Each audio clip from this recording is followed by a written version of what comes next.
Talud Jalan Kutayasa ambrol, ini hasil tinjauan Dinas PUPR Banjarnegara.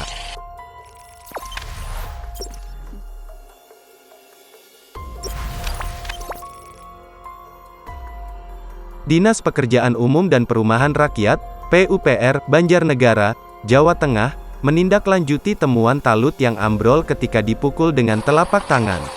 Sekretaris Dinas PUPR Banjarnegara M. Arkom mengatakan, telah meninjau lokasi dan mengundang pihak-pihak yang terkait dengan proyek tersebut.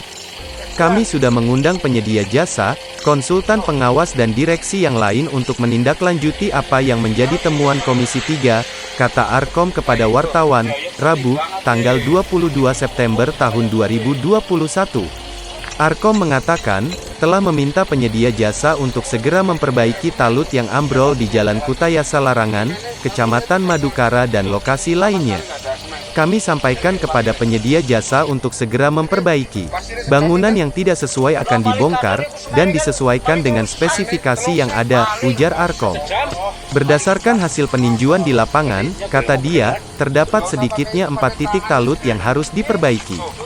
Salah satunya memiliki panjang 20 meter dan ketinggian 1,5 meter sampai 2 meter. Sesuai waktu yang tersedia, kegiatan yang masih berjalan ini sampai tanggal 26 Oktober. Sisa waktu yang tersedia ini kami harapkan penyedia jasa segera melakukan perbaikan, sehingga bisa selesai tepat waktu, kata Arkom.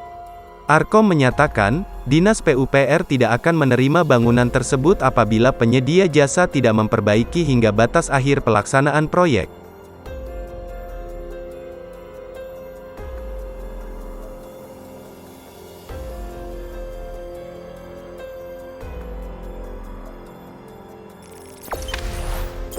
Jangan lupa subscribe, share, komen, dan like ya.